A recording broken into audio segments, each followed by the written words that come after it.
The front door creaked open. It shouldn't have. My husband wasn't supposed to be home yet. He was scheduled to return in the morning hours from now. But there he was, standing in the dim light of the hallway, his silhouette sharp against the doorway. I stood frozen in the middle of the living room, my heartbeat hammering against my ribs. I wasn't alone. His footsteps stopped just inside the entrance. He didn't say a word. No questions, no accusations, just silence, heavy and suffocating. His eyes locked onto mine, cold and unreadable. He didn't need to speak. That look told me everything. I inhaled sharply, my mind racing, searching for something, anything, to say. But what could I possibly say? I could feel the warmth of someone still standing behind me, too close, too familiar. He had figured it out. Maybe not tonight. Maybe not last week. But at some point long before this moment he had already put the pieces together. I had ruined everything. And I hadn't even realized it yet. Days earlier. It all started with a knock on the door. The knife scraped against the plate as my husband cut into his steak. His voice was casual, too casual. He's coming to stay for a couple of weeks. Just until he figures things out. My fingers tightened around my fork. My stomach twisted. Who? I asked, even though I already knew. He didn't even look up. You remember? He lived with us when he was a teenager. I swallowed hard. I remembered. Too well. That night, headlights swept across the driveway. I stood at the kitchen sink, gripping the counter. A car door slammed. A second later, a shadow moved past the window. Then the front door opened. He walked in like he belonged here, like no time had passed. His eyes met mine. A beat too long. He set his bag down, slow and deliberate. He looked older, sharper, different, but the way he looked at me felt the same. A smirk tugged at the corner of his lips. You've changed, he said, voice smooth.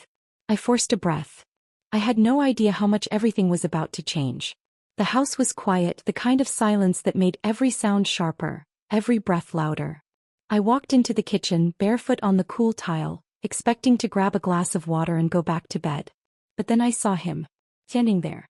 The dim glow of the overhead light cut across his face, casting shadows that made him look different, older, unreadable. He wore only a thin t-shirt, arms crossed, watching me as if he had been waiting. I should have turned around. Instead I lingered. It's late, I said, my voice too steady, too forced. He didn't move, just studied me for a long second before stepping forward, slow and deliberate. If you're uncomfortable, I can go. His voice was quiet, but something about it made my pulse stutter. I should have told him to leave. I should have walked away. But I didn't. I stood there, frozen, breath catching as he closed the space between us. His gaze flickered to my lips. I had a chance to stop it. I didn't take it. His mouth met mine, brief, reckless, irreversible.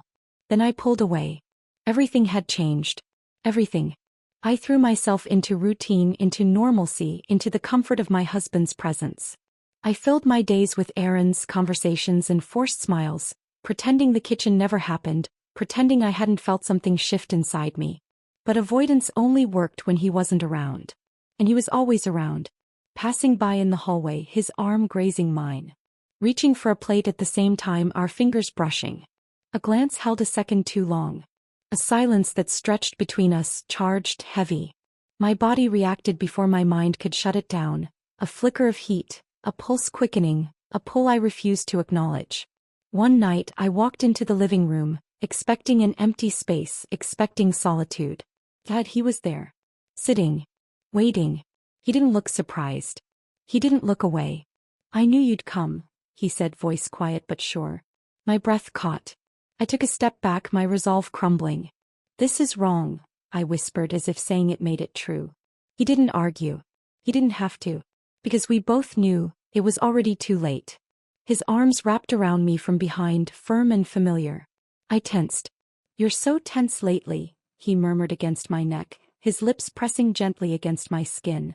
I swallowed hard, forcing myself to relax, to lean into his touch, to be present.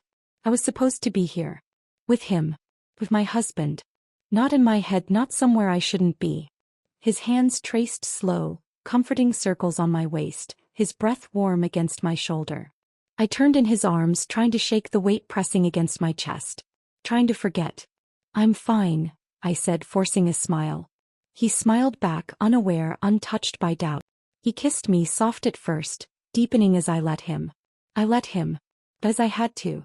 Because I needed to erase that night in the kitchen, needed to drown in something safe, something right.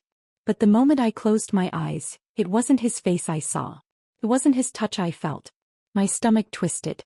My pulse stuttered. I had already lost this battle. And he didn't even know. I don't remember the exact moment we stopped pretending. Maybe it was the stolen glances that lasted too long. Maybe it was the way his presence filled every empty space, every quiet moment, making it impossible to ignore.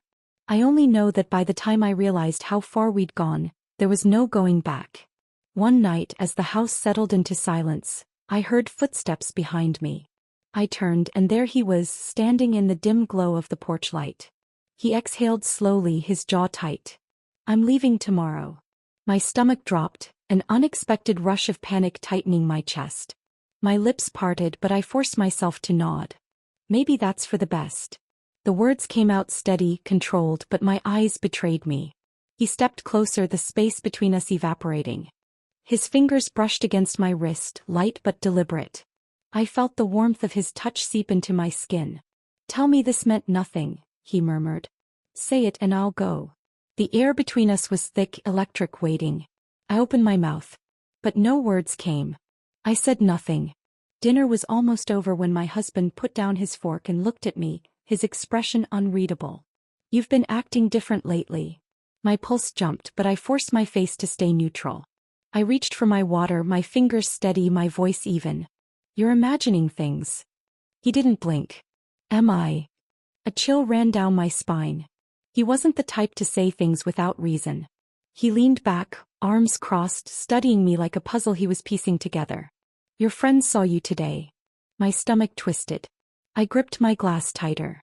"Saw me where?" He didn't answer right away. "At the cafe." My breath caught. My skin prickled with heat. "And?" I tried to keep my voice casual, but I felt the weight of his silence pressing down. He tilted his head slightly, his gaze sharp. "She said the way you looked at him, it wasn't how you'd look at family." The air in the room changed. I swallowed hard. He was waiting for me to explain. But there was nothing I could say. Because she was right. And now we were in danger. I thought he had left. The sound of his car engine fading down the driveway was the last thing I heard before the house fell into an unsettling silence. I moved through the rooms, trying to pretend everything was normal, trying to forget the heat of his touch, the way his eyes seemed to linger on mine for just a second too long. But then the sound of the door opening, quiet, almost imperceptible, froze me in my tracks. I didn't hear his footsteps, didn't see him come in. But there he was, standing in the doorway of the kitchen, his eyes hard, watching me as though he had never seen me before. My breath caught in my throat. I couldn't look away. He had seen it all. He had known long before I had even suspected. His voice was low, chilling. "How long has this been going on?" The words felt like ice on my skin. I opened my mouth, but nothing came out. How could I explain it? How could I admit the truth, knowing it would tear everything apart?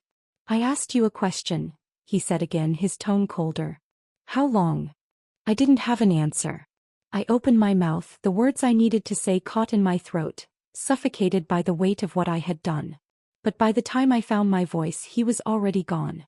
The door slammed shut behind him, echoing through the empty house like a final judgment. I didn't move. I didn't call after him. I just stood there, frozen, the silence wrapping around me like a cold shroud. I could still feel the burn of his gaze, the sting of his unspoken disappointment, and for the first time, I understood the full weight of what I had lost. He hadn't yelled, hadn't made a scene. He didn't need to. His absence was worse than any fight could have been. I stood there in the dark, knowing that everything had already been destroyed. The house felt emptier than it ever had, the silence louder, and the weight of his departure crushed me like 1,000 unspoken words. I wasn't sure if I had lost more than just him, but right then, in that still, hollow moment, I couldn't bring myself to care. It was over. He was gone. Just like that. Without a word, without a trace, he walked out of my life, leaving only the echoes of what could have been. The car engine hummed as it faded into the night, and the house became hollow, silent, like a graveyard for all my regrets. My husband never came back. I waited. I watched the clock tick, feeling the minutes stretch into hours, but no familiar footsteps ever crossed the threshold. The house felt bigger now, emptier, the walls closing in on me as I stood there, listening to the sound of rain tapping on the windows. I had told myself I could control it, that I could keep everything in line, that I could walk away before it all unraveled.